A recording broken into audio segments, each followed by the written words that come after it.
All right, should be recording now. So today we have Dr. Randall Rouser joining us again. So for those who may not have seen the first one, can you introduce yourself and your work? Yes, I'm Dr. Randall Rouser, and I'm happy to be back. I am a professor at Taylor Seminary in Edmonton, Canada, where I teach in theology, apologetics, worldview, church history. I just published my 13th book, which is, I think, why I'm here today. And I try to engage in apologetics from I guess you'd sort of say a progressive, very broadly evangelical, although that word is so polluted these days, I don't know, I'm not sure what to call myself some days, but broadly evangelical perspective, I would say. Mm-hmm. And that's certainly reflected in the most recent book dealing with biblical violence. Yeah. Everyone knows progressives are from Satan. So just kidding. So the book is called, I'm going to have a link in the description for people that want to click on it. But the book is Jesus Loves Canaanites, Biblical Genocide in the Light of Moral Intuition. So what was your motivation, before we even get into the book, what was your motivation to write something like this? I've been thinking about the issue for 13 years. I mean, I imagine the problems in my own spiritual journey go back a lot longer than that, but I've been wrestling with the problem of biblical violence explicitly since reading a Paul Copan treatment of it in response to the New Atheist back in 2008. I wrote a response to him that was published in Philosophia Christi in 2009, and I've continued to think about these issues for the last 12 years since then. And then I did a debate in December of last year, of 2020, with an atheist, Dan Barker, about the Bible and violence on Capturing Christianity, which is a popular YouTube site. And a couple of days after that, December 26th, I was like, you know what? I had mapped out 4 pages of notes capturing my thinking on this issue from the last 12, 13 years. Why don't I just write a book? So I took the next 2 months and wrote it into a 350-page book, and here we are. Yeah. Well, I was actually surprised because I don't remember where exactly, when exactly on my journey I found you, but like I'd read a lot of the article, like, on your blog, you've blogged about it a lot. And I was like, as I read some of those, I was like, man, I'm surprised he hasn't written a book about this because you have all these other books and stuff. So it all comes together now. So why don't you go ahead and give an overview of the book, but without getting too specific, because I want to go into each chapter, basically the topics and kind of go into them, but just kind of an airplane view of the book and what you're trying to accomplish. Yes, definitely. So Jesus Loves Canaanites, the subtitle, as is often the case with books, really gives you the gist of the focus. So it's a biblical genocide in the light of moral intuition. So the first thing is that I'm not dealing with biblical violence implicator, which is a very broad topic and has many manifestations. I've decided to focus in this book on one specific topic, and that is genocide as it appears to be presented in Deuteronomy 7, approximately verses 2 to 5, Deuteronomy 20, verses 10 to 18, and then through the book of Joshua, based upon those divine directives in Deuteronomy. And that unfolds in approximately chapters 1 to 12. But I primarily focus on chapters 1 to 6 and the culmination of the destruction of Jericho. And one thing that does, then it gives me a focus. I'm just focusing here on genocide. I can do a deep dive on this specific topic, but I can also extrapolate some general principles for dealing with biblical violence. The other part of it then is in light of moral intuition. And the idea there is, I think this is really a neglected aspect of this whole conversation, because there is now a voluminous literature on biblical violence from Christians, and most of it has really been spurred on in the last 20 years since 9/11. And the New Atheists and some Christians internally were raising this conversation in the early 2000s. And from the Christian perspective, there's been a lot of focus on hermeneutics and textual criticism and theology. There hasn't been as much focus upon moral intuition and moral perception. And yet that is a huge factor here. What can we know about the nature of the good, moral value, and the nature of the right or moral obligation from our moral perceptual faculties, and how should that inform how we read the Bible? And so that really becomes the central concern of this book, is let's give due attention to the role of moral knowledge in hermeneutics and theology. And so that's what I tried to do. Everyone knows moral intuition is just a code word for emotions. So no, it's just funny. I might play devil's advocate as a conservative Christian a little bit, but no, I think it's funny though. I said this last time we were talking, that it seems like a lot of conservative Christians want to downplay moral intuitions in this sphere that you're talking about, but then they ground the existence of objective moral values in the first place on like kind of moral perceptual faculties. In Craig's moral argument, the whole thing rests on, it seems to me, X, Y, and Z morally. One of those things is objective morality exists in the first place, therefore whatever. So it doesn't seem moral arguments, and you kind of laid out a moral argument later in the book, even though that wasn't necessarily like, the book wasn't, here's a moral argument for what my conclusion is. But anyway, I don't want to get too derailed. But so I think the first chapter, I don't remember what it's called, but you were basically, I would say, trying to paint an honest picture of biblical. I mean, you definitely zoned in, like you said, specifically on like the genocide. But you also mentioned like, well, the conquest narratives in general. So you mentioned like the Midianite women and stuff like that too. But why don't you lay out sort of an honest picture, coming to grips with biblical violence in the sense that you're talking about in this book? Yeah. So I mean, maybe caveat in terms of honest. I fully get what you're saying there, but I just want to be careful that I don't want to suggest that people who disagree with me are necessarily dishonest, because too often conversations do get derailed in that manner. But I do think that really a central issue here is, let's be consistent. And so one thing that I hammer on a little bit in the early chapters there, I believe it's the introduction is the blood-soaked soil of Canaan. And then also Killing the Joneses is the first chapter, where I look at some examples of biblical violence, is that let's be consistent. And so the way that Christians often criticize Islam in terms of acts like stoning people to death or using retributive terroristic violence on civilian populations, these are ironically behaviors that are modeled in the Bible. So I point out all the examples of stoning in the Bible. I point out the example of Samson, who appears to end his life in what would today qualify as a terroristic act.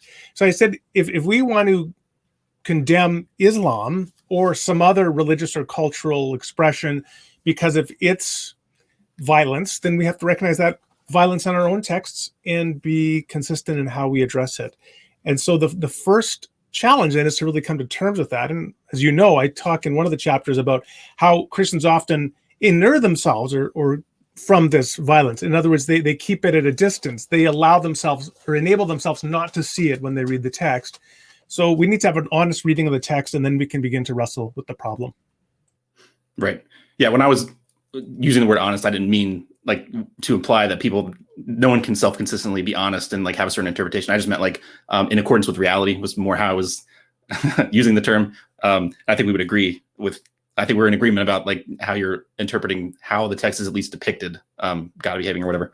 And it's interesting you brought up the Islam thing too, because I was thinking a lot about this is kind of a side tangent, but a lot of times people will say, like, whether it's an atheist or someone that's a liberal Christian like you, whenever you bring moral challenges to the Bible or whatever, some people will say, well, like, you're just mad at God or something. And it's like, well, some of the people that would say that would read the Quran and then get angry when they're reading those passages.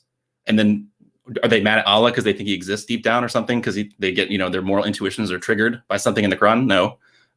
Anyway, another side thought. But so another really important part of this discussion, I think my volume went down, is the defining terms. So one of the chapters you spent a lot of time defining terms like genocide, ethnic cleansing, and stuff like that. So why don't you unpack a little bit of that for the importance of this discussion? Yes. By the way, in passing, you referred to me a moment ago as a liberal Christian. I went like this. Oh, yeah. But I wanted to highlight it, though, because this morning on Twitter, somebody called me, or I referred to a review of a book of mine that came out yesterday where the person dismissed me as a fundamentalist. And so it's funny. It's like those terms. I mean, I'm all for the scare quotes because those terms are always relative terms, right? It's always like, I'm a liberal in that I'm more liberal than you. I'm a fundamentalist in that I'm more conservative than you. So the terms themselves often don't help, which is why I appreciated the scare quotes. Yeah, all right, so the son of a bitch to the left or right of me is the fundamentalist, whatever. Yeah, that's a famous Al Planiga quote from War and a Christian Belief. It's a great one. All right, so genocide, the core idea of genocide, so it's a term that was first developed and coined by a fellow named Raphael Lemkin during World War II. He was ethnically Jewish. He was Polish, lost many family members to the final solution. He said, you know what, we need to have a concept that could be recognized in international law, which identifies what's going on in Germany and the theater in Europe as a unique war crime, a crime against humanity. And so he got this from the Greek genos, so a kind of thing. He coined this term genocide, where you're trying to kill an identity. So the interesting thing about genocides, people often just think of genocide in a popular sense as killing a bunch of people. No, genocide is not necessarily killing anyone. What genocide is at its heart is attempting to destroy an identity. So for example, in the 1960s, there's something in Canada called the 60s Scoop, where Indigenous children were forcibly removed from their homes and placed in a state-run schools so that they could be separated from their culture and their language. And that has since been, I think, quite reasonably interpreted as a cultural genocide or an attempt to destroy Indigenous identity within Canada. It doesn't necessarily mean that any individual was killed, but there was an intentionality about the act to destroy an identity. And so the idea of genocide then is that you're aiming to destroy a particular identity of people. And so that can be in terms of a religious identity, a cultural identity, and or an ethnic identity. It could be something even a little bit different. So for example, in Cambodia, there is an attempt to destroy an intelligentsia class. So there is some flexibility in how the concept is applied. The concept of ethnic cleansing is a little different. It doesn't have a formal legal definition as yet, but it was coined in the early 1990s and was meant to describe what was happening in Bosnia and Herzegovina at the time. And there the idea is an attempt to remove a particular ethnic, religious, and or cultural group from a geographic territory, not necessarily to kill them all or to destroy their identity as such, but to remove them all from a particular geographic area. And so those are two overlapping concepts. Both of them obviously carry a lot of opprobrium. They're very negative terms. And so one of the things Christian apologists have been very interested in is trying to describe what is being narrated in Joshua and being advised or directed in Deuteronomy as being something other than genocide and or ethnic cleansing. Right. I think, I think you mentioned, and I've seen people, they're equating what would be considered like mass killing with genocide, and those aren't necessarily the same thing. And I think you use an analogy. We briefly touched on this at the last time you were on, where I think you gave an analogy of like, you could put like something in the water to control the population, and they would never have known like what was happening to them, but it still would be a genocide because, you wipe the population out and the cultural identity and all that stuff. I don't know if you want to talk about that example a little bit, just to clarify. Yeah, well, so for example, you could put a contraceptive, imagine there's such a thing that you could put a contraceptive in the water. So it makes all of the females within a particular area that are drinking that public sourced water infertile. And if you did that, you put that into the water with the intent of eliminating a particular ethnic group, which was largely, if not wholly, occupying that territory, then that would constitute a genocide, an attempt to destroy that cultural group. And so it could happen that these people are subject to genocide and they never know it. All they know is that their women seem to be infertile and they're not having children. So genocide can be very, it's very insidious, but it's not always, quote unquote, in your face. Mm-hmm. Yeah, but can we really apply these newfangled terms to the past, Randall?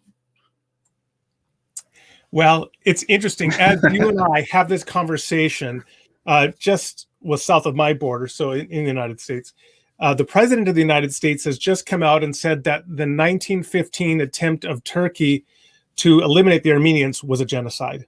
So that's an example of recognizing, yes, there is an appropriate retroactive application of legal concepts.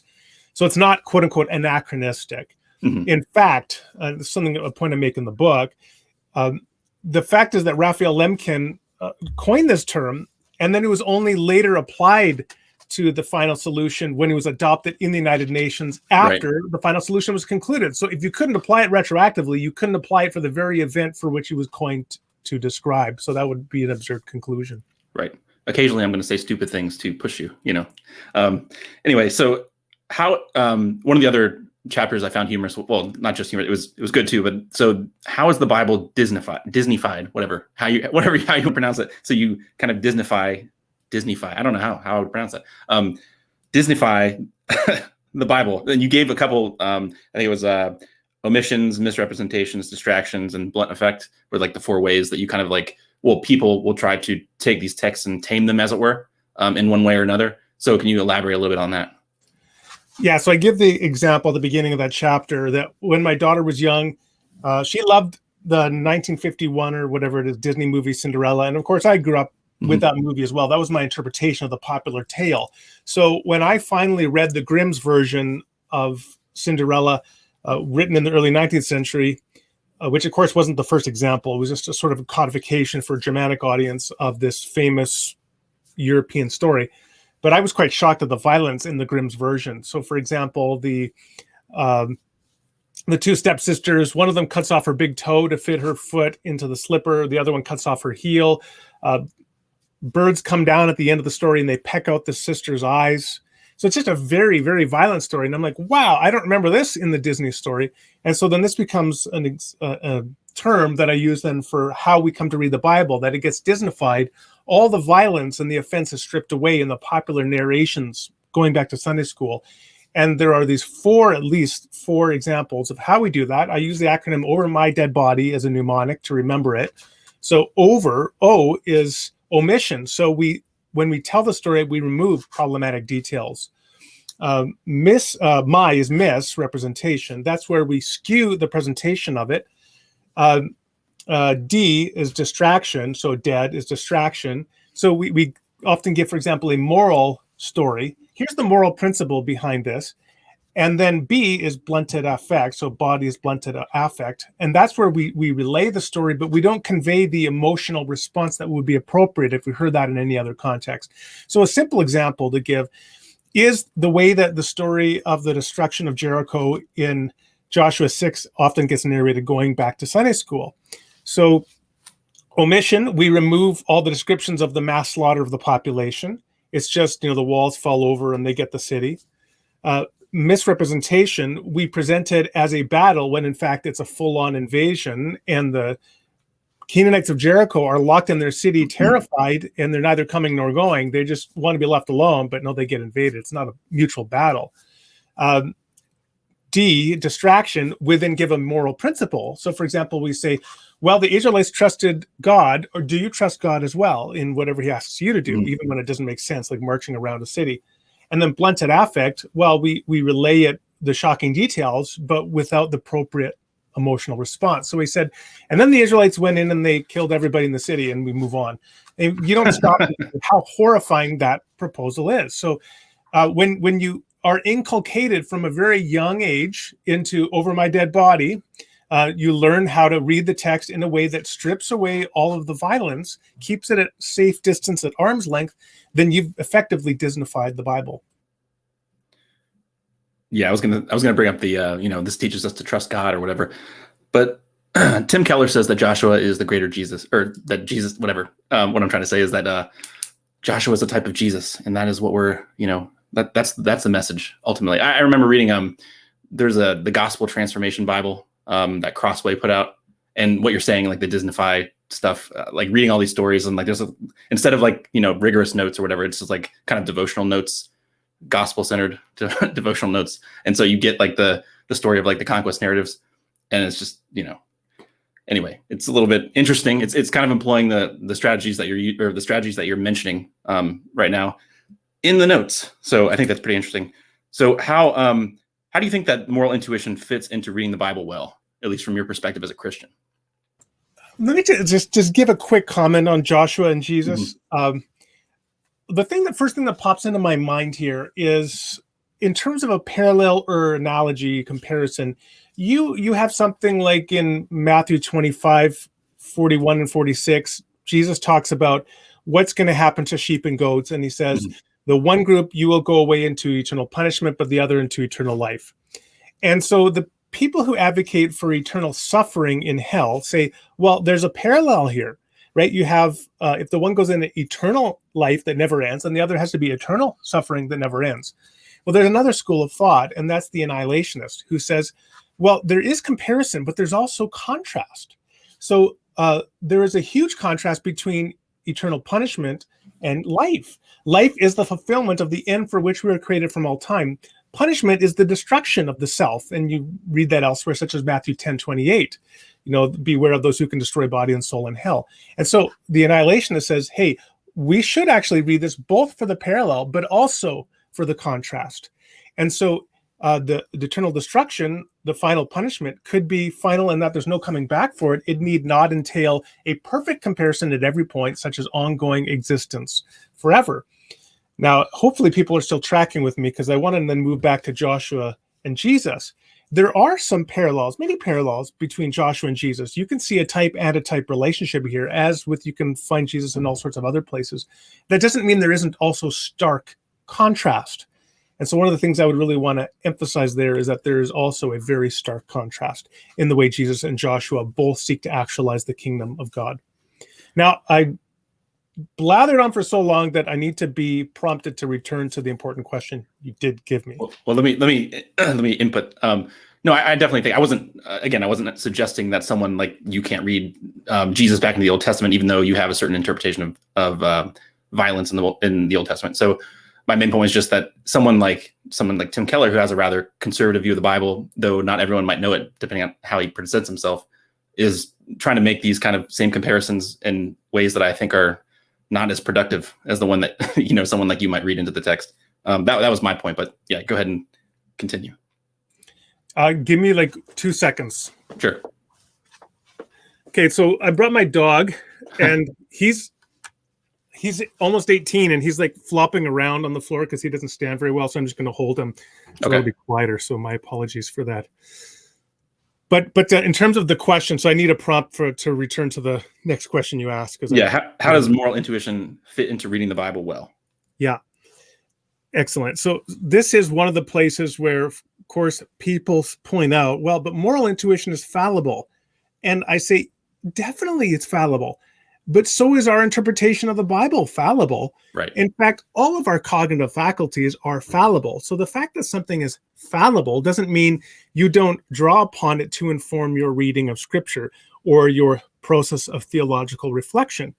What you do have to do is careful reflection, which is definitely what I spent a few hundred pages trying to do, rather than allow us to respond on a sort of quick trigger mechanism where we don't really reflect in depth on the way things seem to us. We should instead pause and say, no, I really want to think hard about this.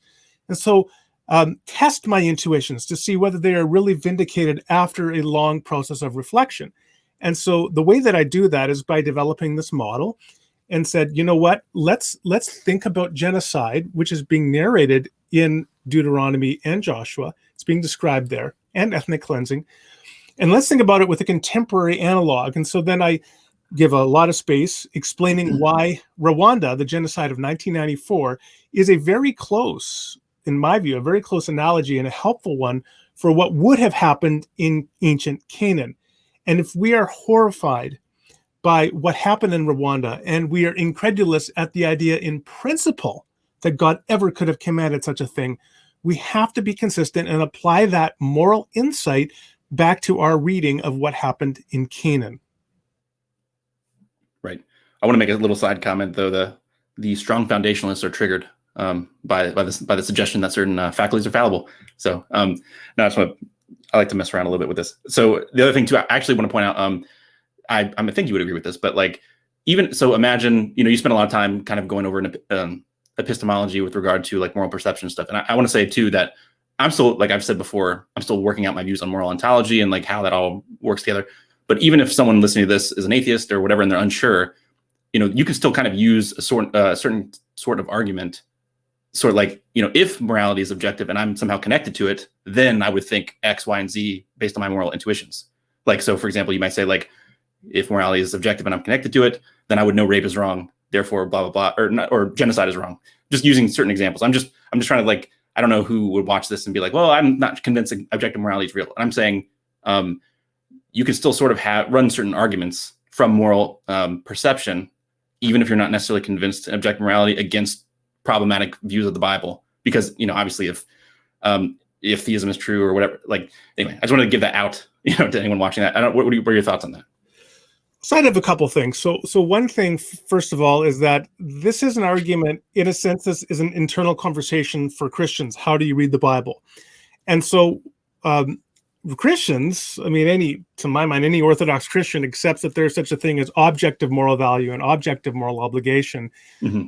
And so this should work for the Christian. And Right. so the atheist who is a moral or any moral relativist can nonetheless read this book and say, hey, for the person who does want to accept objective moral value and obligation, they do have to wrestle with these arguments and these objections. The second thing I would say is that you don't have to have an explanation for how something is in order to accept that it is. So one of the things I like to say to people like atheists who maybe worry, I don't know how to reconcile objective moral value and obligation with atheism. Well, it is a perfectly reasonable position to say, I don't know how to reconcile these things, but I'm going to continue to be an atheist and also affirm objective moral value and obligation. Now, it may be that you eventually come to a satisfactory resolution as to how to bring those two together. It may be that ultimately you decide to abandon either atheism or objective moral value or obligation, but there's nothing inconsistent or improper in principle with continuing to affirm both at the same time and not knowing how to resolve them. Right. My main point was just try to connect, because obviously, like, well, I tend to have, it's not quite 50-50, but I tend to have something like, 35% to 50% of my guests are actually Christians who I interview. So sometimes I try to connect, like people are subscribed to my channel aren't always Christians. So I'm trying to say, look, like we're talking about biblical violence here. Your stance on ethics and moral ontology doesn't necessarily matter. You can get something out of this conversation that we're having right now without necessarily having your mind made up on some of these, bigger picture topics. Because, if you were to grant something like, on a theistic picture, moral seemings point to moral truth, generally speaking, most theistic pictures. And so you could do an internal critique, even if you're a nihilist, and say, well, okay, you're proposing to me that theism is true and also genocide is true, or like the Bible, God commanded genocide. So you can poke at that regardless. I'm just trying to throw that out there, just for the sake of audience, possibly, who's watching this. Yeah.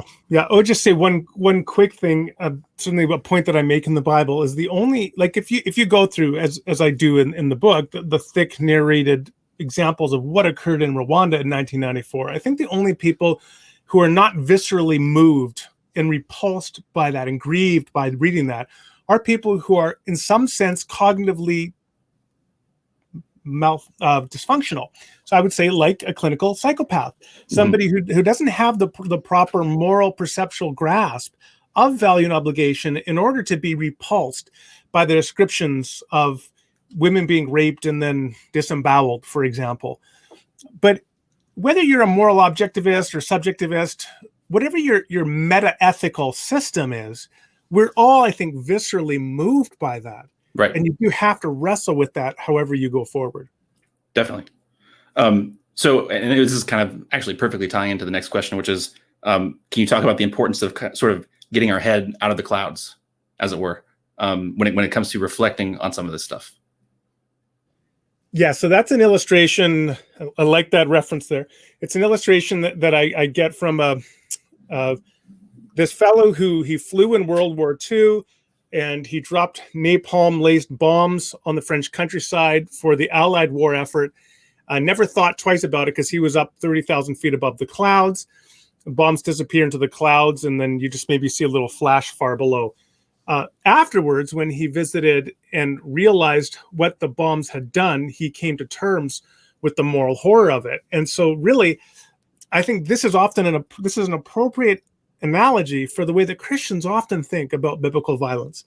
Is they do say, like, I give the example, well, the angel of the Lord killed 185,000 people in one night. And I'm like, okay, hold on. That's like the population of like Nashville, Tennessee or something. Can you imagine the pain and agony and angst that would have arisen from the singular event? And yet you're not horrified by it because you don't pause and reflect on what this actually looks like. Right. An example I give in the book is to not just Rwanda, but I give some examples from on the ground in Hiroshima right after the bomb was dropped, what it looked like in the population. Because you'll often meet people who say, well, within the crucible of war, utilitarian calculation, bombing the civilian population was the best thing to do to save the most lives. Okay, maybe, but let's take a close look at the impact of the bomb on actual civilian populations, listen to their stories, and then tell me that you think it was morally justified. Yeah, I'm in considering this issue of getting our heads out of the clouds. I know one of the, a lot of conservative leaning Christians will, kind of poo-poo the violence in television and stuff now. But I actually think, like, I remember, I don't know if you ever, well, you don't have to tell me, but I don't know if you've watched Game of Thrones.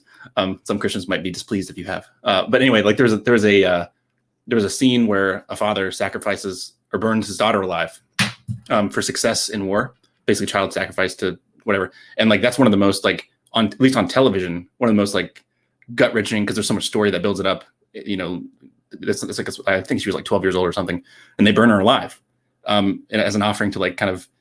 Hopefully, I'm getting the details right. Something like that. But I know that at least in television, that's one of the most disturbing moments that I've ever seen, and it's not necessarily because it's super graphic, but like anyway, like in terms of getting your head out of the clouds, like for me, thinking about that, like watching that, and then reading stuff like not just in the Bible, but like thinking about ancient practices of child sacrifice.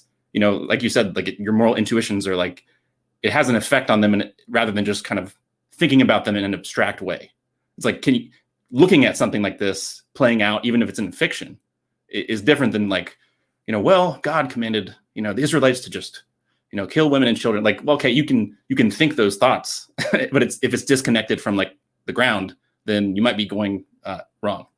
Anyway, I don't want to comment on that a little bit. Yeah, I mean, I haven't watched Game of Thrones. I would admit if I had, but the analogy I think of is, two movies that deal with violence during this period of slavery. One was Tarantino's Django Unchained. The other was 12 Years a Slave. Those have very different approaches to the violence. Django Unchained leaves you horrified by the brutality of the slave owners and their violence, but it leaves you cheering on and sort of laughing with the violence, the retributive violence that is visited upon them. And so, as is often, I think, standard with a Tarantino movie, it keeps the violence at bay. Well, that's not the case with 12 Years a Slave. In that movie, that's a really shocking. It's been said it's sort of one of the first times that Hollywood really confronted, from a legacy of Gone with the Wind. No, they really confronted what slavery looked like on the ground. And so I certainly try to do the same thing here, is we need to confront what Canaanite genocide looked like on the ground.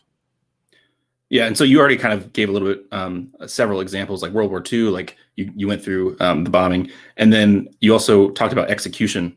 I don't know if you want to elaborate a little bit more on that, and also you really kind of went into the specifics of the Rwandan genocide. So I don't know if you want to like paint that picture a little further before we kind of move on, if that would help. Okay, well, a couple of things.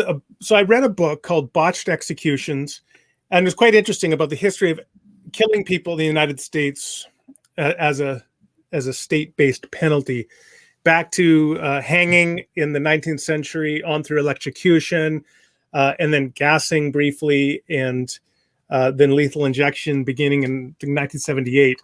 I mean, the interesting thing there is that there is a constant attempt to keep the horror of the process of killing someone away from the spectator. Mm-hmm. So to make them more liable to accept this as a humane form of punishment. At the end of that survey, I point out that ironically, the most humane form of execution is probably beheading. But beheading will never become, again, I think, an entrenched state-based form of execution of capital punishment, because it brings people so directly into confrontation with the horror of killing another human being. Now, the other thing to note about that is to note the contrast with that form of capital punishment, which makes us so uncomfortable. Like when you look up close at what electrocution is or what lethal injection is, it's quite horrifying. And now consider something like the Canaanite genocide or the Rwandan genocide as not just a state-based killing in a carefully controlled antiseptic environment, but rather people being hunted down in the middle of the street and hacked apart into pieces. How much more horrific that would be. And that's what we need to confront. And so I think that the reason I go into state-based killing for some length is for that twofold purpose, at least. First, to observe how people try to distance themselves from killing, and also, as bad as that killing is, how much worse is the killing of Rwanda or Canaan?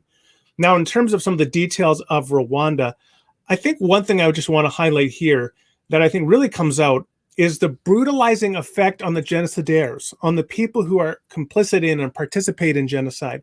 In order to continue to do it, they have to dehumanize and objectify the victims more and more. And some of the common ways they do that is through mutilating the people, or extending the process of killing them, raping them.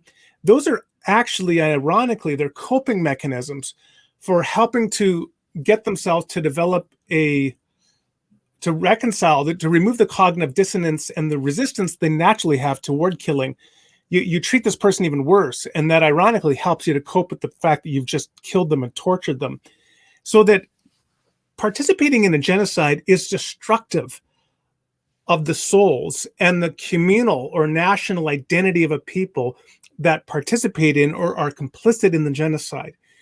And when you consider that, then in light of what is proposed in Joshua, that God commanded a genocide to protect the spiritual purity of the Israelites, and yet this kind of action is destructive of spiritual purity, I say that this is equivalent to saying that infidelity is positive for a marriage. No, it's actually the exact opposite of what you need. And it seems to me that's the case here as well. But they did it with a holy, dispassionate zeal. Yeah, so that's, I believe that's the Calvin reference. So there is this tension here. One of the things I point out is when John Calvin and others talk about that,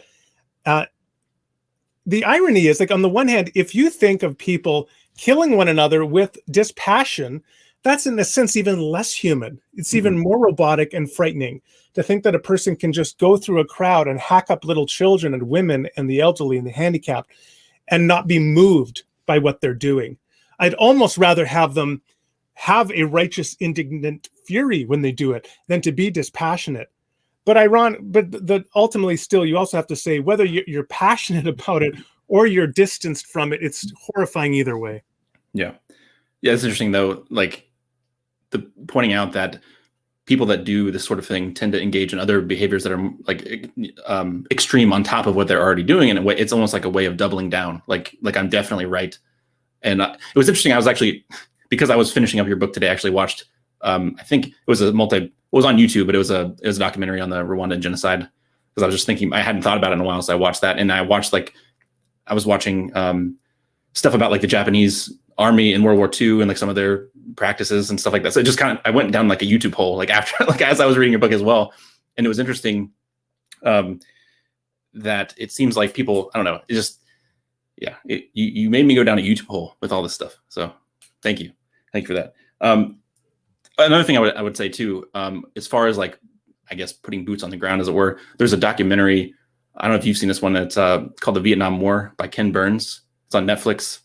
I think that's another example of like, instead of like using the example of Game of Thrones or something, if you want to like put yourself in like the real, kind of like a real depiction of like violence that really happened, that's one of the best documentary series that I've seen. And it was actually probably the last time I've like wept, like for real, like near the end. It was terrible. Like, I mean, I don't know. Not the last time my eyes, watered, but, probably like got really upset, like, via the moral intuition kind of all that stuff. But, well, I mean, I could go on all day about Ken Burns documentaries. I've seen the Vietnam series. It's long. I think it's like 17 hours, but it's well worth it. Probably my favorite Ken Burns documentary is The War, which is about World War II. It's also very powerful. Again, brings you into the battlefield. And then there's a lot of other films. There's one called Nanjing, which is about the genocide of Nanjing, China by the Japanese in 1937 and 1938. It's, again, very moving. They have eyewitness testimony. And there's a lot of other documentaries like that do give you that sort of visceral encounter with what genocide looks like on the ground. So I do think that we owe it to ourselves and to our moral intuitions and to our proper flourishing as individuals to consider up close and in depth what genocide looks like if we're going to opine on whether God might have commanded it or not. Yeah, I actually forgot what I was going to say. That I watched an interview of like an American veteran who was fighting in World War II, and they were asking questions like, he was telling a story about like, I killed the Japs, whatever, and he was saying all this stuff, and he's like, I don't regret anything I did. Like, he was like real and I was like, man, he's coping a lot, Because like, how can you, like, I get, like, in that kind of situation, you're 18 years old, kill or be killed. You know what I mean? In a certain sense. But like now, like as he's older, I don't know how old he was when he was talking about it, but like there's almost like, it's like disturbingly almost no remorse. Like, it's kind of sad that I had to kill that person. It was not at all. And anyway, like, so going back to your point about the destructive effect of war and genocide, something like that would have on the psyche of a person. I was just watching that normal war veteran like interview, and I'm like, ugh, like, no, like, not even like, it doesn't seem like there's any ounce of pity that you had to kill human beings at all. Anyway, yeah. Well, as you know, I talk about movies a fair bit in the book. And so one that comes to mind right now is the 1992 Clint Eastwood film Unforgiven, because in that one, it's been interpreted as a postmodern deconstruction of the classic Western, where there aren't good guys and bad guys. Everybody is just on a very morally ambiguous continuum.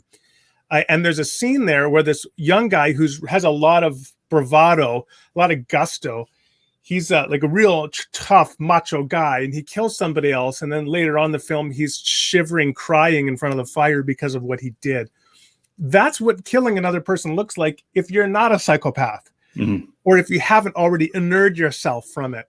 So that's what you have to consider. Now, a film like American Sniper, which I was not a fan of, that's a true story about the most prolific, quote unquote, sniper in American military history, played by Bradley Cooper. There's someone, I think that he could really accept what he was doing, because the people that he killed, again, he was up in the clouds. They were in little targets, half a mile away or whatever when he shot them. It's another thing entirely when you're up close and stabbing a person to death. And that's one of the important reasons that I consider Rwanda as an analog for Canaan, is you're not dropping bombs from 30,000 feet. You're not shooting people from 500 feet away. No, you're actually up close, cutting them into pieces. So moving on to, I want to move on. We've kind of dwelt on this topic a little bit. So what are the, at least for Christians, the 5 guiding principles that you go by for reading the Bible? I have them written down in case you forget, like off the top of your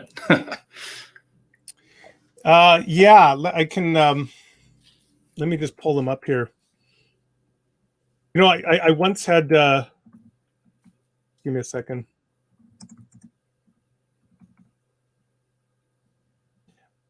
Like I said, I got them written down too. I can remind you as we go. I had a prof, Colin Gunton. I did my PhD with him. Actually, I just anyway, I did my PhD with him. When I first met him, I said to him, "Hey, Colin," or Dr. Gunton, Professor Gunton. I wasn't allowed to call him Colin yet. British are very precise about that. So I said, "Hey, Professor Gunton, you said this quote on page 321 of this book you wrote. Tell me more about that." And he says, "Did I write that?" So like, wow, okay. So we sometimes don't remember everything we said. Yeah. Well, I mean, the first principle is the perfect God principle, right? So that's and let me back up then. So I have this chapter on hermeneutics and I'm not very sophisticated when it comes to hermeneutics, but I do want to say we need to have some ground principles. And I read the text as a Christian who does accept plenary inspiration. So I believe all of the text is inspired. Now, what does that mean? What does that look like? So the first thing is perfect God, is that, well, we are committed to reading it as God is a perfect being, morally perfect, praiseworthy. God's not a monster. And so the first thing is that I cannot explain away anything I encounter in the text by saying, well, God just has his bad days sometimes, and he put that in there on a bad day. No, I have to say whatever I read, there has to be consistent with God's moral perfection. And then there's a double author principle. So where there's God is the primary author of every text. There is also a human author of every text, and there can be different meanings, intentions as to what the divine author is doing with the text versus what the human author is doing with the text. And if there's a conflict between what the divine author is doing and what the human author is doing, then the divine author's intent becomes the interpretive context to understand the human author's statement. So in other words, if there's something morally abhorrent that is stated by a human author of the text, you can recognize it as morally abhorrent. It doesn't follow that God was intending to commend something morally abhorrent by including that. He had a different purpose behind it. And then there's a canon principle. And Yep. so the canon principle is that you interpret, that you recognize that this is a unified text. So it is appropriate to interpret, let's say, well, as Tim Keller did, to interpret Joshua in light of the coming of Jesus, because you understand that this is a unified text. And so the parts fit together in the whole, just like different parts of a film fit into the whole of the film. And then the final two principles, in a sense, are really the most important. So there's the Jesus principle. And the Jesus principle is that the life and teachings of Jesus become the norming norm for interpreting all of Scripture. And so that's a sort of hermeneutical lodestar, the guide for interpreting the rest. You go back to how Jesus lived and taught as the guide for interpreting the rest. And then there's a final transformative principle. See, I knew I would get them all eventually. And so that's the one where the ultimate purpose or end of Scripture is to increase love of God and neighbor. And the general guide there as a result, and this is a guide that goes back at least to St. Augustine, is that you should always read and interpret Scripture then to the end of increasing love of God and neighbor. And one thing that I point out is that so often the defenders of genocide within the Bible end up dehumanizing, objectifying their neighbors, in this case, Canaanites. And I think that is a very good indicator that those are bad readings because they're inconsistent with the end for which Scripture was created.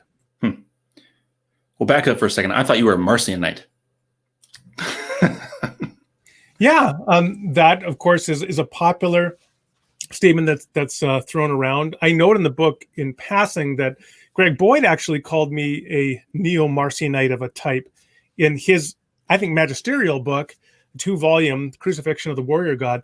Now, in fairness, he made that judgment of me based upon the one article I wrote on this topic in 2009. I'm most certainly not a Marcionite, though. I believe, again, all Scripture is God-breathed and is useful for teaching, rebuking, correcting, and training in righteousness, which are very familiar words from Paul. And that includes Old and New Testaments, and that all of Scripture testifies to and should be interpreted through Jesus. So I'm certainly not a Marcionite. No, I was just joking. I mean, people just throw that term around. I mean, like, basically any conservative-leaning Christian who encounters someone that disagrees with their appropriation of certain passages in the Old Testament becomes magically a Marcionite. It seems to be.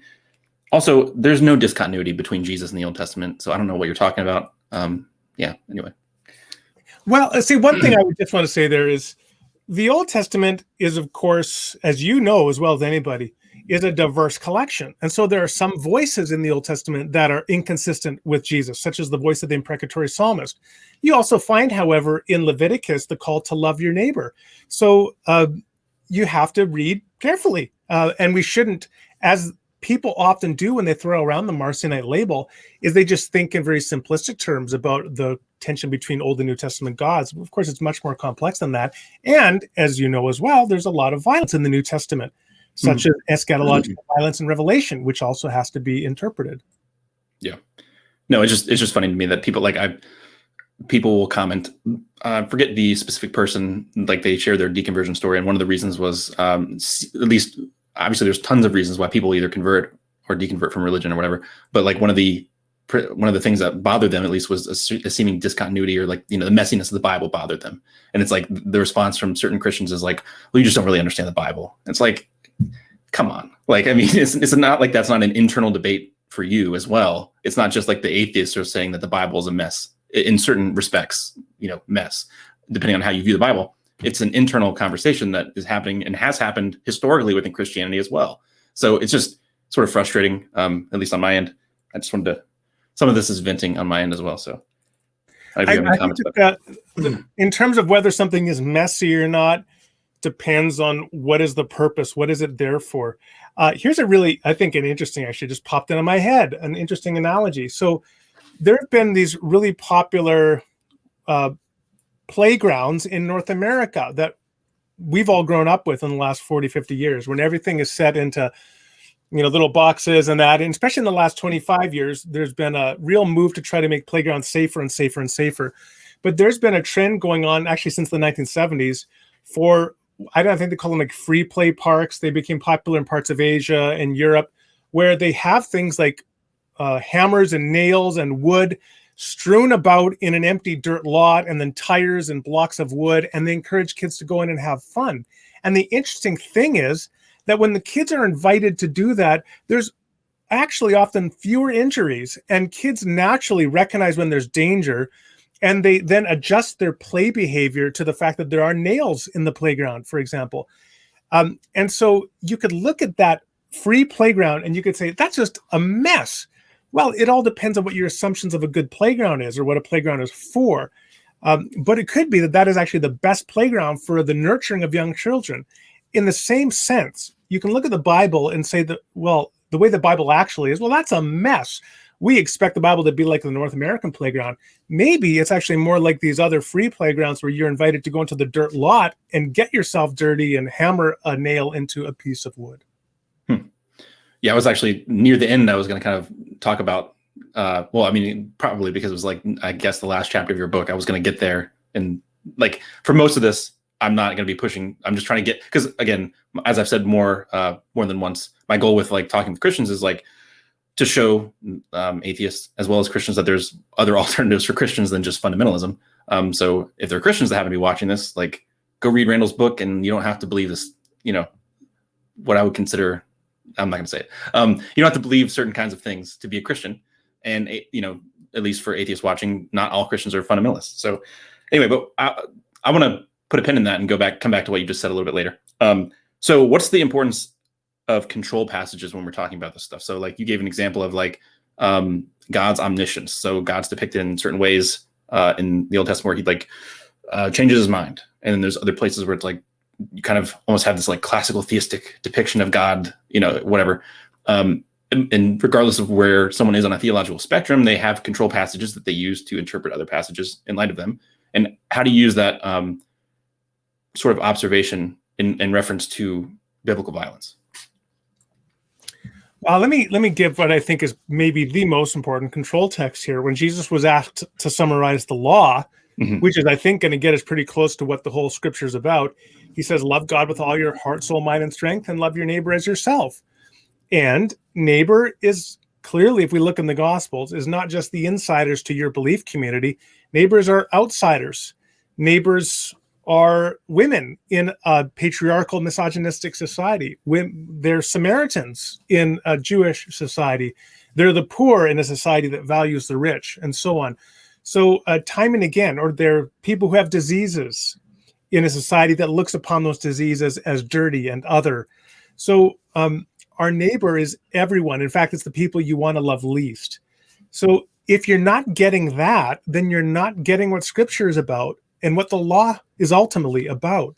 You've got to love God and you've got to love your neighbor. And I think that a lot of Christians who try to reconcile themselves to these sort of standard traditional ways of reading biblical violence, they're left with this deep cognitive dissonance that they do end up adopting reading strategies that dehumanize and objectify Canaanites or Amalekites or Midianites.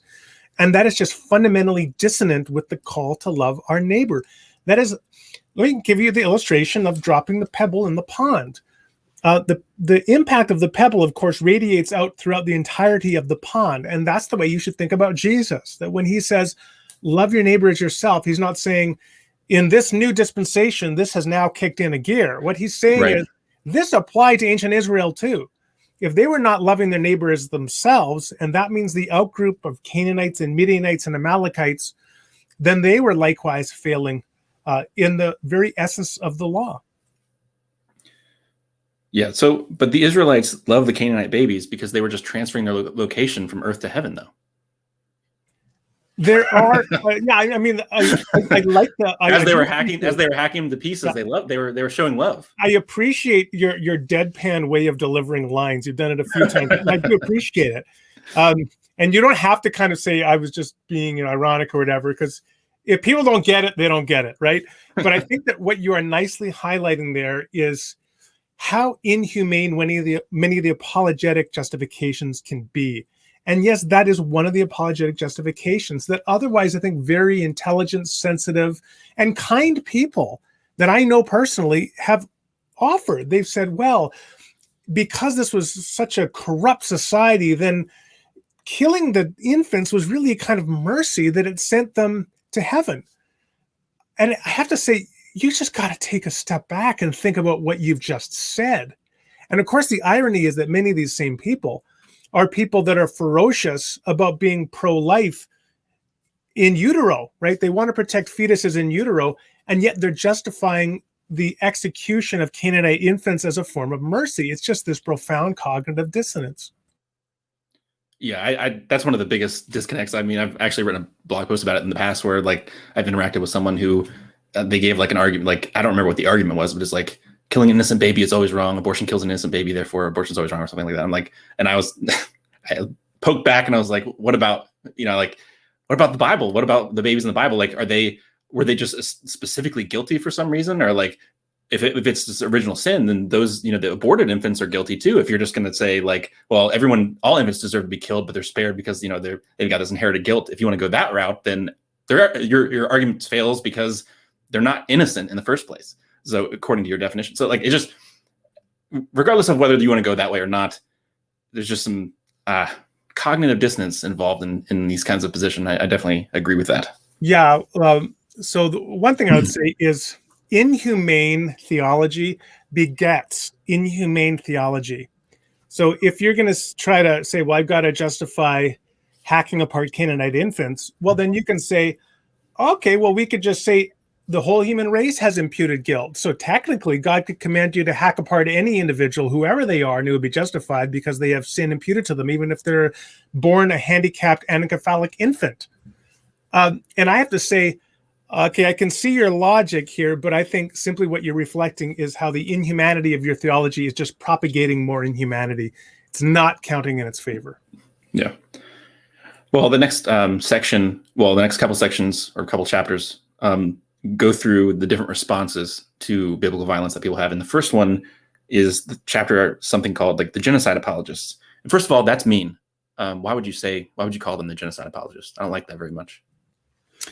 Yes, and of course, as you know, I end up addressing that at the very beginning because some people will take offense to that. And I think sometimes because of misbegotten understandings of what genocide is, or because of that bad anachronistic argument that it's inappropriate to apply this concept from the 20th century back to the ancient Near East.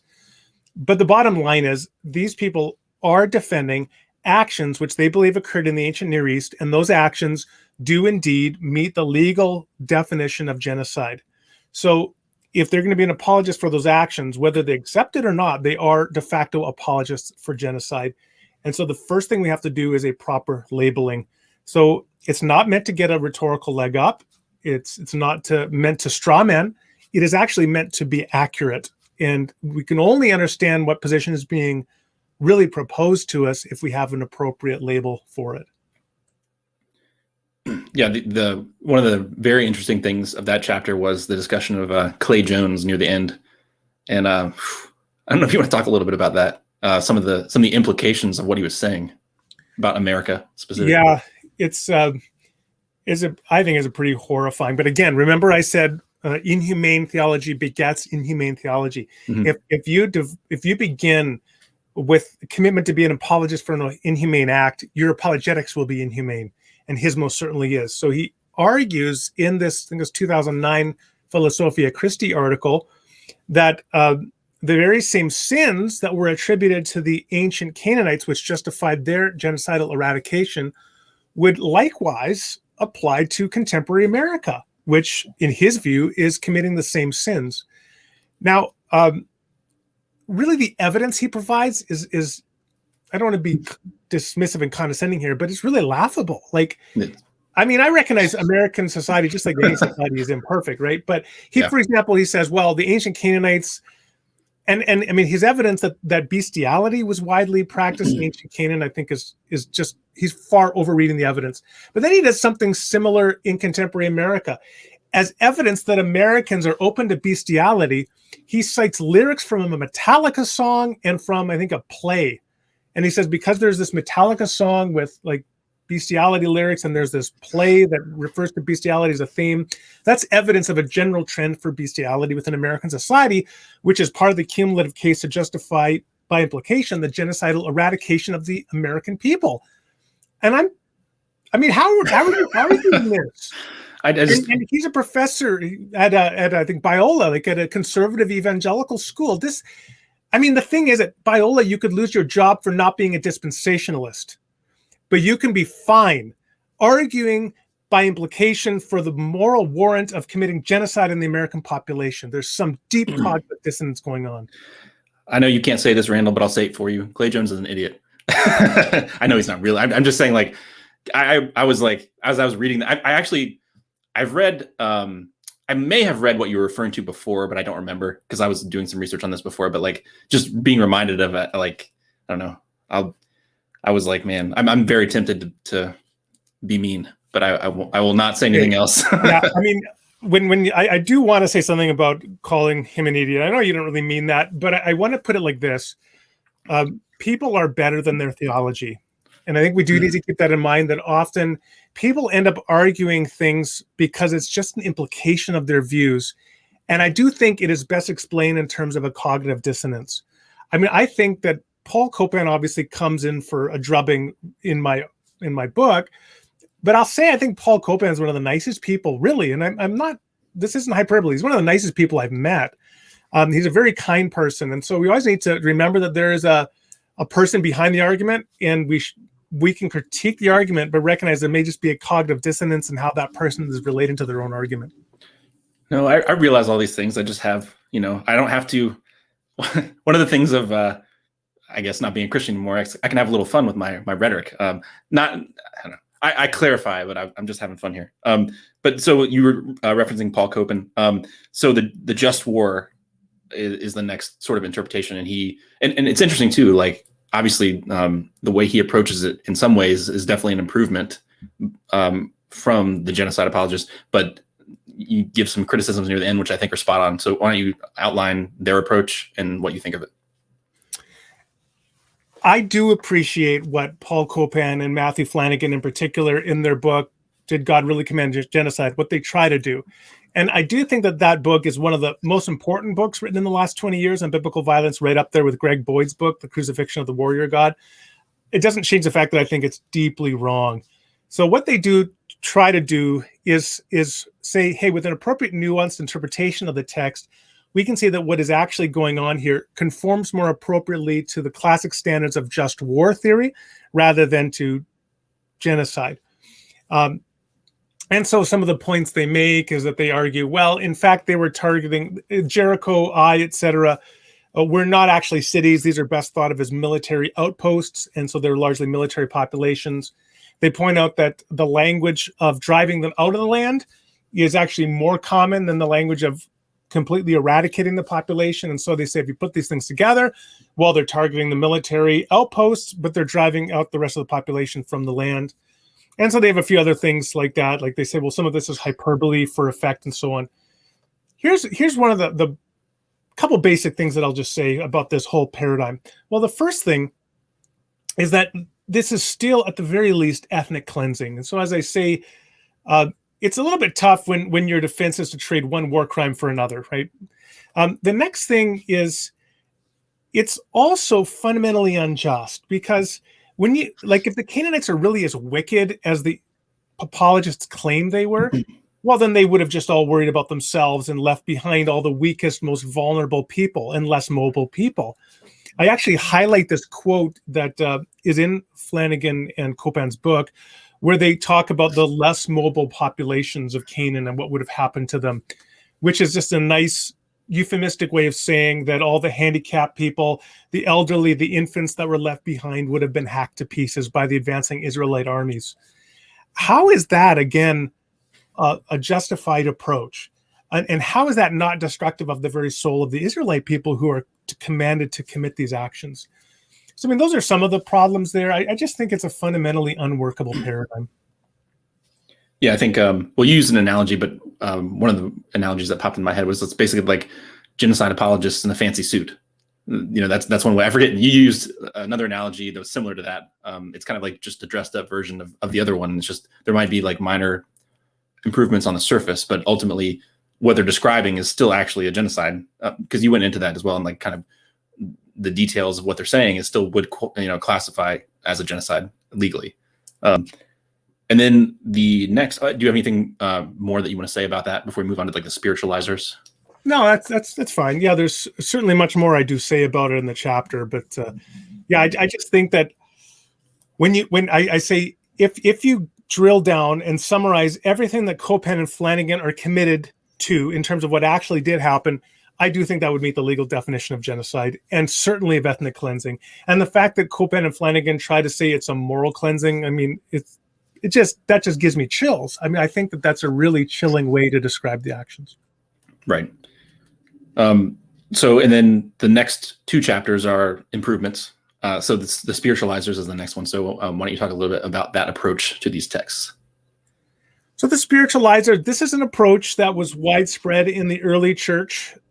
As famously, the most famous example is Origen, but of course you have spiritualization, including things like allegory and the use of typology, anagogical readings.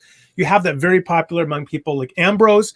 And this is interesting. I mean, Ambrose actually, like Augustine had a lot of objections to becoming a Christian, and they were all dealt with by Ambrose as allegorical interpretations of problematic Old Testament passages. And so that won Augustine over. And so Augustine was interested in this type of interpretation as well. So the idea is that there are deeper spiritual meanings, and that often you can explain moral incongruities in the text by looking to the deeper spiritual meaning. And so Origen, one of the things that he does with respect to the Canaanite genocide, very simply, is he says, well, if we look at this as a spiritualized account of the sanctification of the human individual, and you think about the Canaanites as analogous to sinful impulses, well, then you have to eradicate or destroy sinful impulses within the life of the Christian and be fully conformed to Christ. And so that's a spiritual interpretation. And there is some debate about whether Origen believed the narrative actually corresponded to past historical events or not. But I just think that there are a lot of problems with that kind of spiritualization. So I also look at a contemporary versions, and one of the examples, so Douglas Earle is a good example of this, or Jerome Creech. And so what they do is they try to give, like they recognize some of the problems with the old version of spiritualization. And I think the deepest problem is it often seems to lack controls, hermeneutical controls. Like, how are you not just projecting eisegetical meaning onto the text? You're projecting meaning onto the text rather than getting out of the text as with good exegesis. So they try to pay closer attention to the details of the text, but nonetheless look at it in terms of a more spiritualized reading. And so, for example, just quickly, one of the points they make is that, well, Joshua likely was written in its final form when Israel was a marginalized group being threatened by the Babylonians. And so if you read it within that context, you can read it as a call for the Israelites to be pure even when they are oppressed by violent, oppressive majority, rather than to view it as a triumphal account of past war victories. So, I mean, that's an attempt to reconcile it. I respect it, but I think there are a lot of problems remaining with the spiritualization approach. Yeah, I think you also gave some examples of like C.S. Lewis. There's the passage in the Psalms where beat the baby against the rock, and yeah, obviously he has some very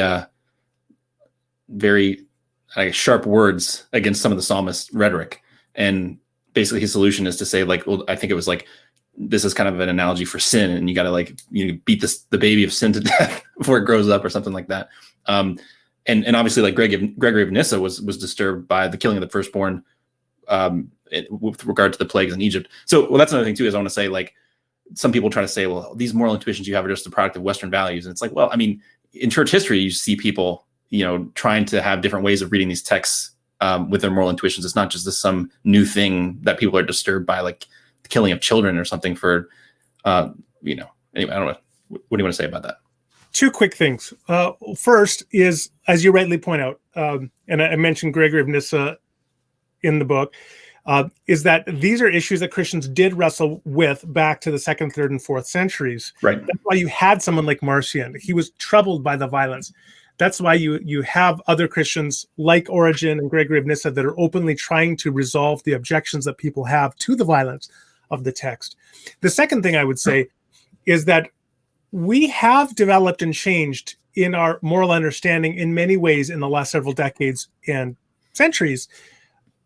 And so here's a couple examples. Since World War II, sort of it's commonly recognized, you don't intentionally target civilians in warfare. That's a war crime.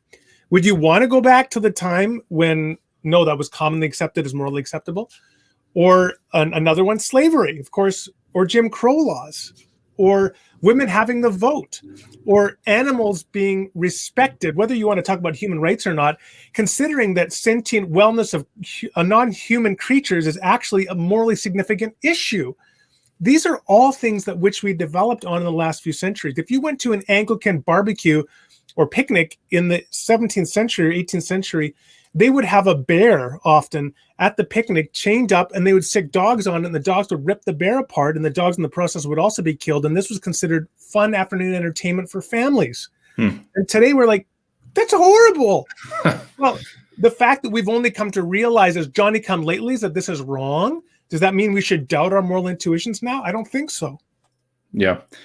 One of the other things before we move on to the providential errantist position is that you basically said, like, so one of the other than just being kind of untethered from the text, because obviously, like, Origen has some fun ways to read a lot of things. But one of the other issues was that there's still an issue of why would you use this analogy, or not analogy? Why would you depict this sort of thing to teach a spiritual lesson when you could have depicted something else that would, communicate the same sort of message as what you're conveying this through genocide and all these other things? And then, I didn't want to comment on that. Well, I think that to go back to Lewis and his attempt to reconcile Psalm 137, where it says, take these babies of the Babylonians and smash them against the rocks. And as you noted, he says, well, those are sinful impulses, and so you should bash the little bastards' brains in. And that's what Lewis says, right? He says, bash their brains in.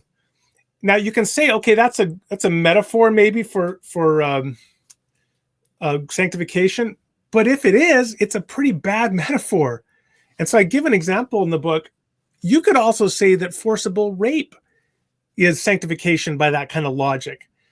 In terms of a metaphor, you could say raping a child is raping your impulse or destroying your impulse, right? Mastering your impulse to do evil. So that when you read a story of a child being raped, you say, well, that's a spiritual analogy that I should interpret as raping my will to do evil. And I'm thinking, okay, if that's a metaphor, it's a terrible one. Go back to the drawing board and think through, because you can come up with many illustrations of what sanctification looks like, which don't involve committing atrocious war crimes. Right. So let's move on to the providential aorist. So can you outline that approach to the text? And that's the one you find most plausible. I know you can have some sympathies towards the spiritualizers, but I think this is broadly your position. So I don't know if you would outline the position and explain why you find it plausible. Yeah, so important thing to keep in mind here is that unlike someone like Greg Boyd, who in The Crucifixion of the Warrior God, he tries to give a magisterial, theoretical account of everything.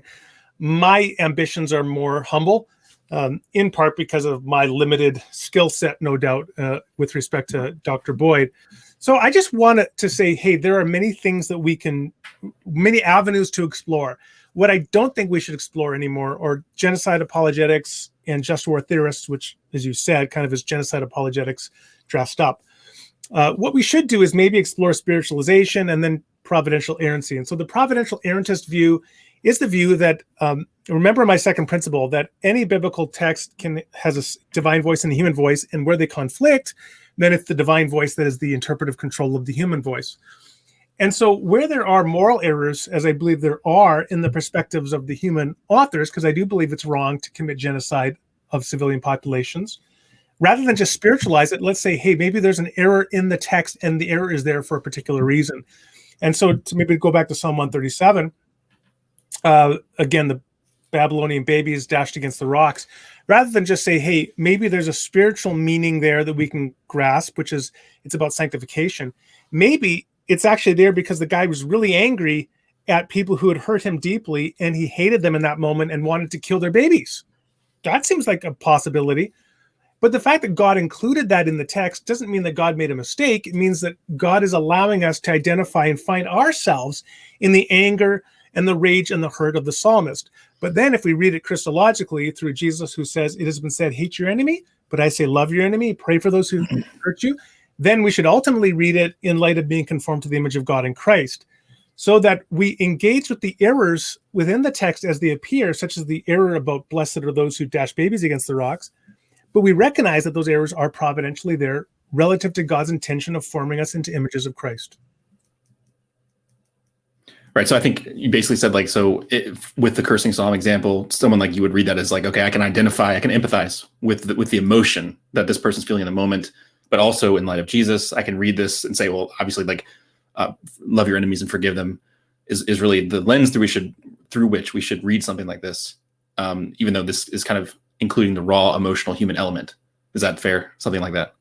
Yes. Yeah, that's a good summary. And I mean, I think that it makes a lot of sense to me. I find that this allows the Bible to leap off the page into 3 dimensions. It's like we are invited to find ourselves within the story and existentially experience the story along with the individuals within the text itself, and recognize that you don't have to just baptize every statement of every human author there because of some prior theological assumption that you've brought to the text. Rather, you can question those assumptions, such as you often have in these conservative accounts of inerrancy, and you can be open to critiquing the text and inviting a conversation with the text that is consistent with your most basic, deeply held moral intuitions.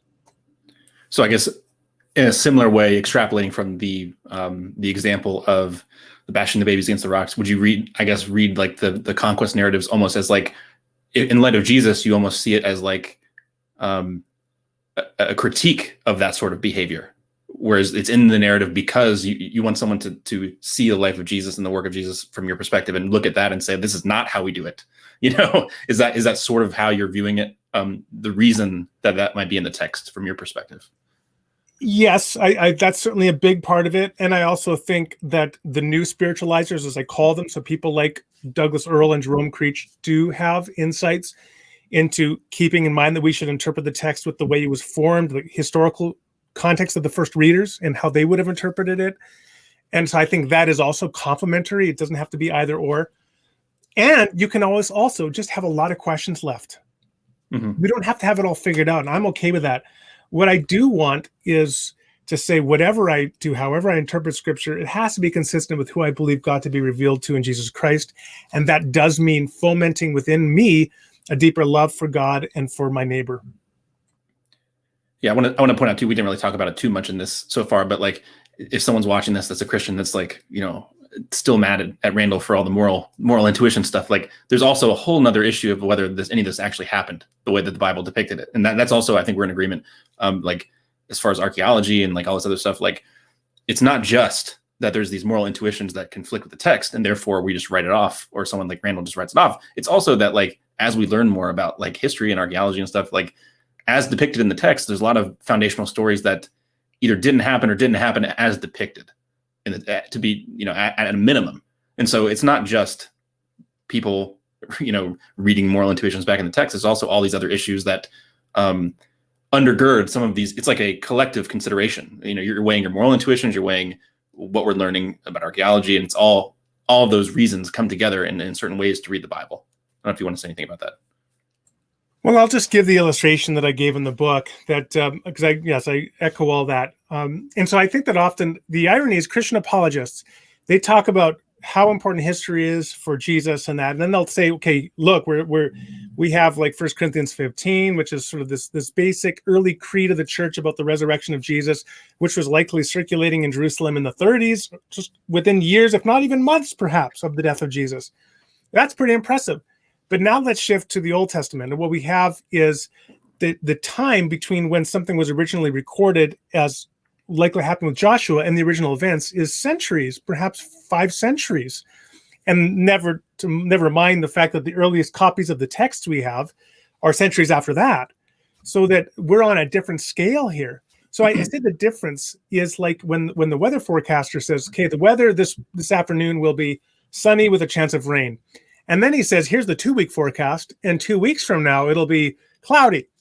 Well, if you think that the weather forecast from 2 weeks from today is as likely to be true as the weather forecast for this afternoon, you're mistaken, because the further you go out from extrapolating from contemporary data, the less secure your results. And it's exact same here. So I think that we can have a fair degree of confidence historically about who Jesus was.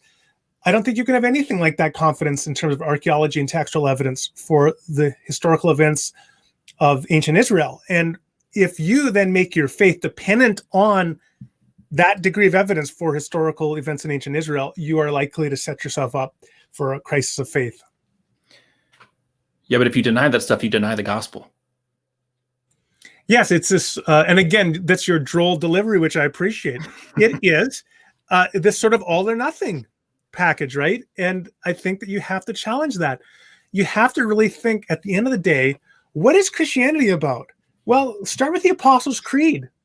You don't have reference to the historical conquest of Canaan in the Apostles' Creed. It's about Jesus, and that's where you should start from. And the further you extrapolate, the less certain you should be. It's kind of like when spring comes and the pond begins to thaw. Well, you can go out 1 foot from the edge of shore on the ice and be fairly confident. But the further you go out on that ice, the less confident you should be. And I think that should be our attitude as well when it comes to this history. Well, I have all this evidence for Jesus. I have the internal testimony of the Holy Spirit, and Jesus says a lot of things in the Gospels that lead me to believe that he believed that these historical events happened as depicted. And so Jesus is a liar. Is that what you're saying? Yeah, so that's another nice example where people often do put in that very strong rhetorical statement, so he was a liar.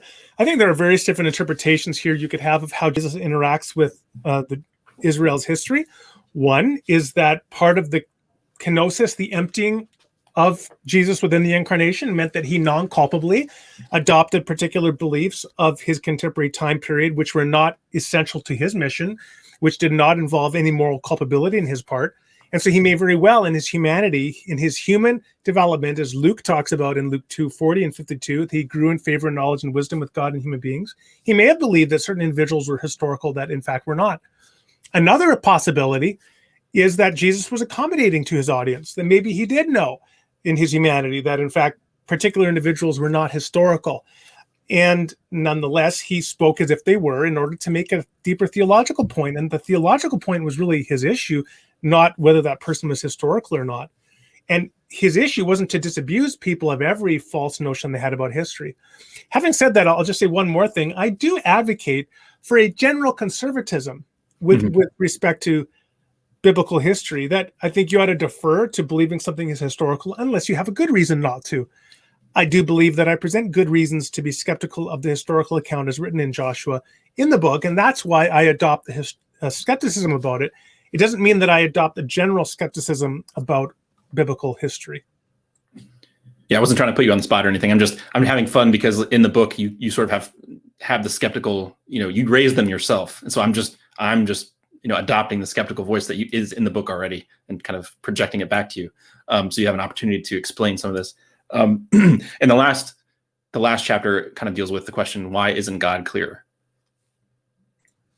Yeah, and I think that that's a great question to ask, and I certainly offer some explanations for why that would be, which I think are good starting points. I don't claim to address every issue. I certainly I've wrestled with this in other books I've written as well. But one point I make is I give 3 different books examples, which all can be viewed as presenting a position that is against war, a pacifist vision.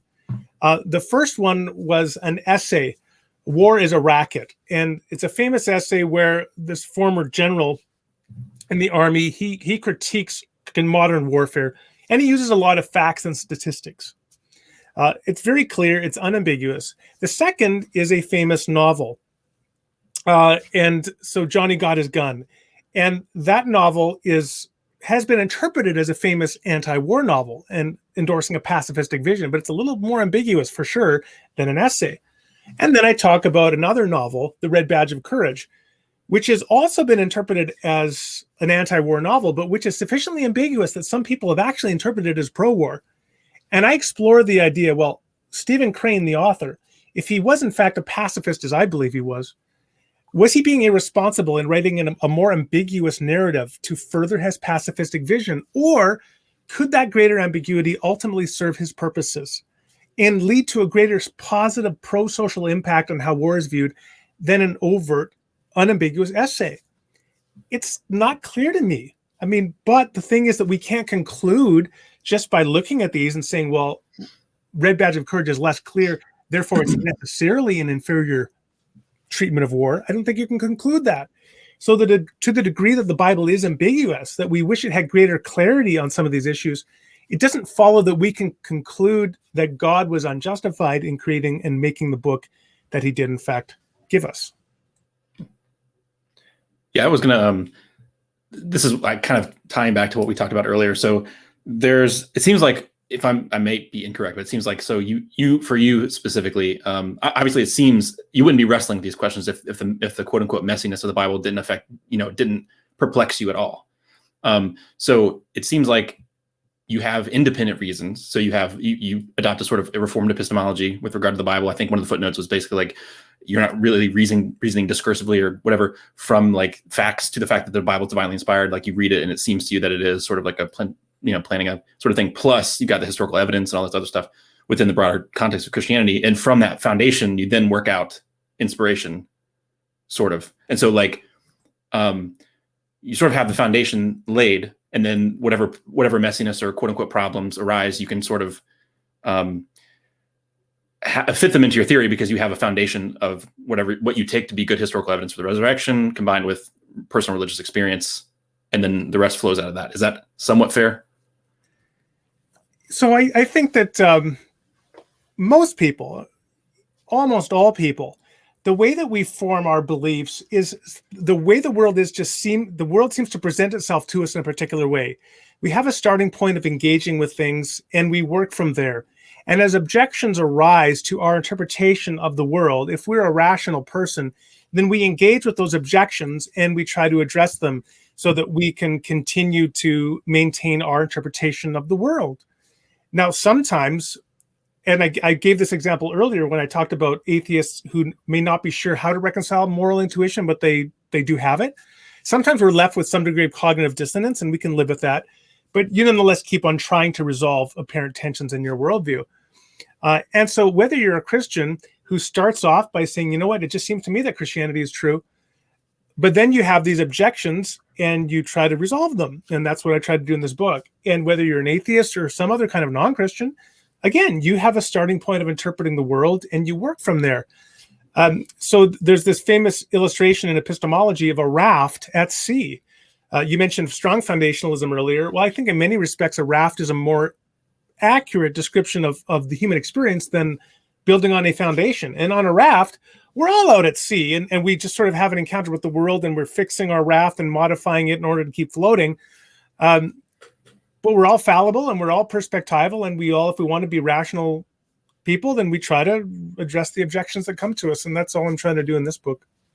Yeah, no, I was just trying to think. So like, I think I'm trying to tie it back to like the messiness of the Bible becomes a problem, and depending, I think so. So for example, the various lines, actually, like the way I approach discussing whether the Bible is divinely inspired depends on who I'm talking to. So like if I were talking to a fundamentalist, I would then be, I would poke at the big wheel of violence. I'd poke at contradictions. I'd poke at all these different things.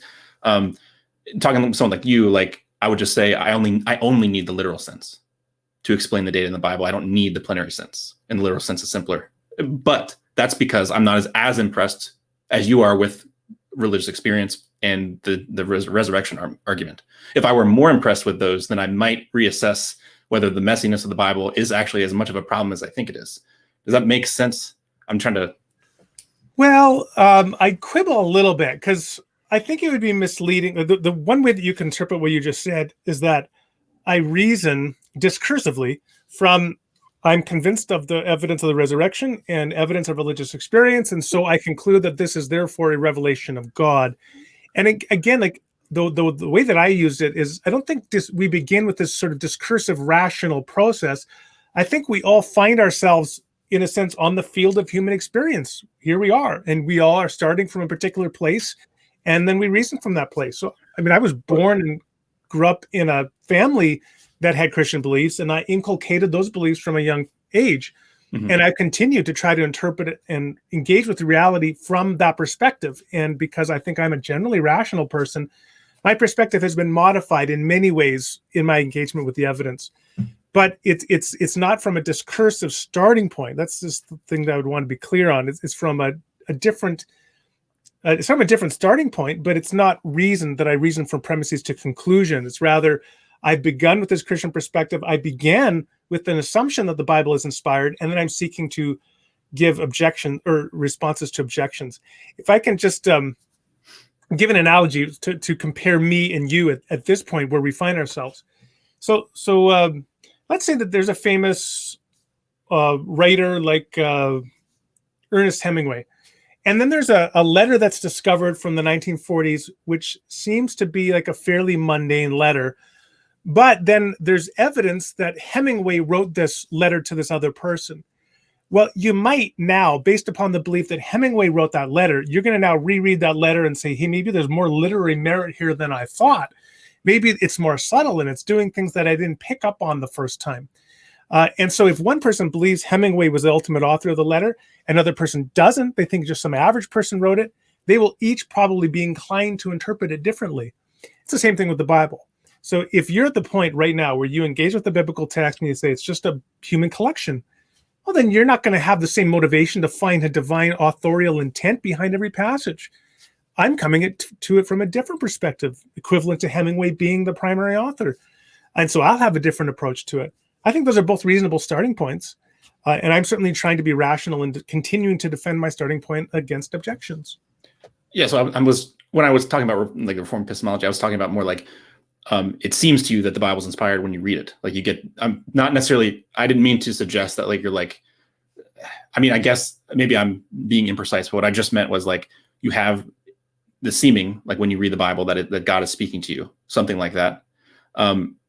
In addition, you think in addition to that experience that you have arguments for the resurrection and all that stuff. And so basically what I was getting at is what I was trying to push this into is like, suppose tomorrow you are, the seeming is maybe this is not going to happen probably, but I'm just saying like, suppose tomorrow, like the seeming of divine revelation, this experience is drastically less and you come to become more skeptical of arguments for the resurrection. Would the messiness of the Bible then become more of a problem for you than it is now? Does that make sense? I would take issue with your description at the outset. So you're attributing to me a kind of phenomenology that as I read the Bible, it just seems that this is the word of God. I mean, no, I wouldn't accept that because I would accept rather that I begin with the assumption, which is an implication of my beliefs as a Christian, that this is the word of God. So it doesn't follow that there'll be a phenomenological experience of that every time I read a particular portion of Scripture, nor does it follow that the diminution of that experience when I read portions of Scripture would somehow now begin to count against that status. So I'm not committed to believing that. I think that often what people end up doing is they end up, and I'm not saying you're doing this, but people do, is they end up mixing inspiring with inspired. And the subjective inspirational impact upon a reader is not a part necessarily at all of the inspiration of the text. I may be moved by 1 Corinthians 13. I may be moved by the Sermon on the Mount. I may be moved by many non-biblical writings as well.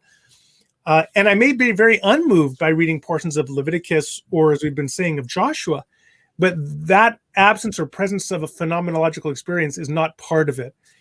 But if, as you say, I came to believe that there's poor evidence for the resurrection, or I began to think maybe Jesus didn't rise from the dead or something, that should begin to have repercussions in the rest of what I believe. And if I ultimately came to the point where I didn't believe Jesus rose from the dead, I'd have to become one of those, which I think are sort of liberal Christians who have a metaphorical resurrection, or maybe I'd have to do something more radical, like become a deist or an agnostic or something else. And that would now impact my understanding of the Bible.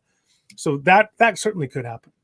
Okay. No, I was just trying to figure out, like, again, I know not everyone knows like what would convince them to change their mind. And you did a video about this in the past. Like and in some ways saying like, what would it take, Randall, for you to change your mind? Like sometimes you don't actually know the answer to that question. So I'm not trying to be disingenuous.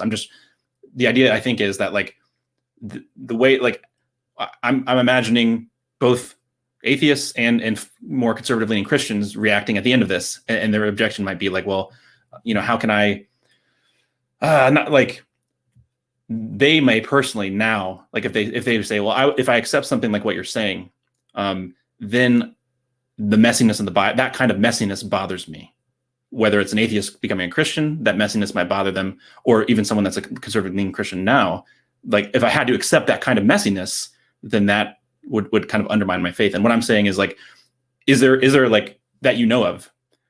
Is there a set of circumstances in which the messiness of the Bible would be more of a problem for you than it is now? And that's what I was trying to tease out with, like, well, if tomorrow you woke up and you're like, man, I read Dale Allison's book on the resurrection and he made some good points. And like, I don't know if the historical evidence is as good as I thought it was, man, in conjunction with that, now the messiness of the Bible starts to kind of lead me in, you know what I'm saying? This is all speculation. I'm not trying to, I just wanted to have some of this conversation near the end, because again, one of the things that's from potential people watching this that are going to disagree with you, regardless of whatever worldview they come from, there's going to be certain kinds of objections. I just want to give you a chance to like talk about more of this, if that makes sense.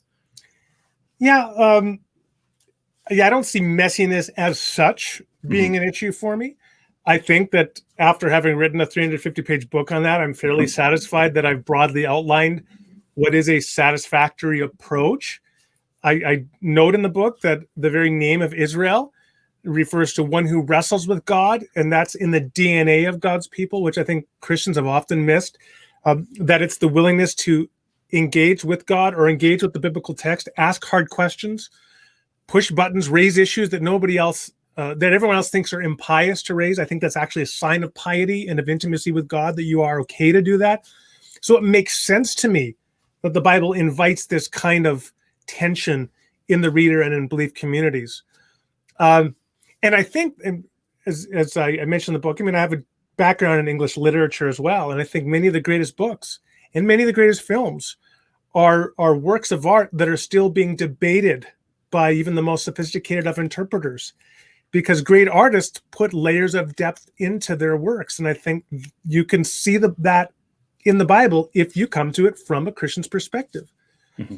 But again, if I came to believe for whatever reasons that Christianity just didn't seem true to me, or some aspect of it didn't, that could then obviously change how I view the Bible. If I came to believe there was no divine author, well, then there's no divine authorial intent behind every passage.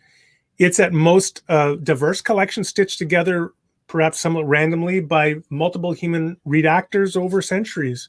It's still a very important collection from a literary perspective, but he would lose that unifying divine sense. But I'm not there at this point. Yeah, no, I want to say too, near the end, so just for potential atheists that have made it this far, I want to say too, like someone like, if you're engaging with someone like Randall, like they have a Dr. Rouser, or, whatever. I'm calling you Randall now just because, I've had you on 2 times. So if you're engaging someone and trying to disprove, quote unquote, or give lines of evidence against divine inspiration, it doesn't work to just say there's a genocide in the Bible, or there's violence, or like here's this one thing I can point to, whatever. Your approach can't be the same as it would be with a fundamentalist Christian. We're here, like you can use those lines of evidence to disprove their particular understanding of inspiration, but someone that has a worked out view that's more open to human error, as we're discussing now, it's not that simple to just be like, I can show that this is not divinely inspired. For something like that, in my opinion, the kind of argument, and I know Randall and I will disagree with that, but like disagree among ourselves, is the kind of argument that you'd want to run against someone like Randall is something like the way that Oppie argues for naturalism over theism. You'd want to say something like, here is this collection of text. What we're calling the literal sense, or the human author's intention, is the only intention you need to explain this data, and that's the simpler hypothesis. You don't need to add the plenary inspiration in. Therefore, that's at least a line of evidence against this hypothesis or whatever. And again, I think that's where you'd have to go, because the way that atheists tend to argue against divine inspiration, a lot of them apply the same kind of reasoning across the board as if it's applicable to everyone. And so I just want to say something about that. That doesn't work. That's not how you should do it. That's my 2 cents about that. I don't know if you want to say. Well, I do. I mean, I'll say one thing I agree on, one thing I disagree on. So what I disagree on is that an Oppie approach is very effective to me, because I'm not approaching the text by, okay, what's the best hypothesis to explain the existence and origin of this text? Again, that's to approach it from a discursive manner, as if I'm proposing a theory of how to explain the origin and the existence and nature of this book. That's not the issue here. The issue is I come to it, again, proper basicality you referenced, from that perspective, that I have a different starting point of interpreting the world. And by turn interpreting this text. I'm just saying for atheists giving an argument, I'm not saying for you it's going to be persuasive. I'm just saying, like, if someone were to deliver some kind of argument against your position that's just focusing on divine inspiration, simpliciter, simpliciter, whatever, however you say that, then you would want to run something like that. I know it might bounce off because you're starting from a different starting point, but I'm just saying, like, the kind of argument that an atheist would want to give against that kind of understanding of inspiration would have to be something like that, rather than, hey, Randall, you believe that the Old Testament depicts genocide, the Bible's not inspired, peace out. Like, that's not going to affect, at least if you say something like, for maybe not for you, but for some people, you might say something like an Oppie approach might make them at least start thinking like, I can explain all this without appealing to to a divine hand. Maybe that should be at least some prima facie reason to consider.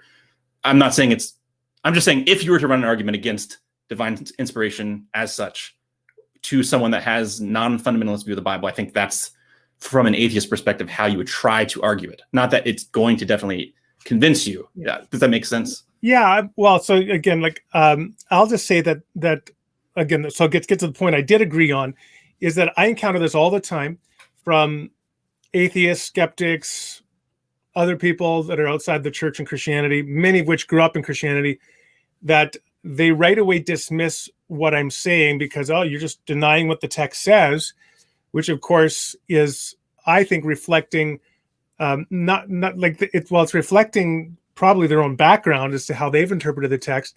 Often it's expressing a sort of fundamentalism that a literal default interpretation is obviously the neutral, quote unquote, interpretation, which is a hallmark of fundamentalism.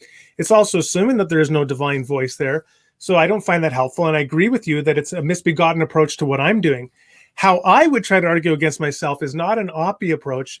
It is rather what I do outline in chapter 12, which is to say ultimately that this text is just critically, implausibly inefficient at achieving the ends for which I claim it has been created, which is to create lovers of God and fellow human beings.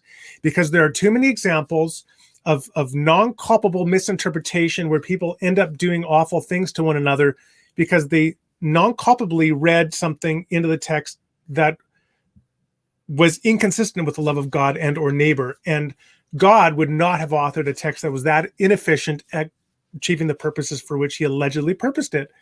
So I would argue myself on that kind of ground. Okay. And so I recognize for sure that people can disagree with me. I just hope that they can recognize that I'm on a spectrum of rational opinion here and of Orthodox Christian opinion. And of course, if they don't, well, it's not the first time I've been called immoral and or irrational. Yeah. No, I think this is the longest interview I've done so far. So this is good. Because I normally try to keep it around an hour, but there's so much I wanted to talk about. And so this went really well. I appreciate you. This is probably a good stopping point, but appreciate you coming on, and I appreciate you being generous with your time. And as we can learn from this interview, Dr. Rausser is a Marcionite heretic. Don't listen to anything he says. Just kidding. Go buy his book. I'll link it in the description. So again, I appreciate you coming on. It has been a lot of fun. The time flew by, I must say. So thanks for having me on. Well, one last comment I appreciate too, because I actually pushed you a little bit more than I intended to near the end, but I'm not trying to be mean or anything. I think it's really interesting to discuss this sort of stuff. So yeah, no, I agree. I love it. Thanks. All right, cool. Thank you.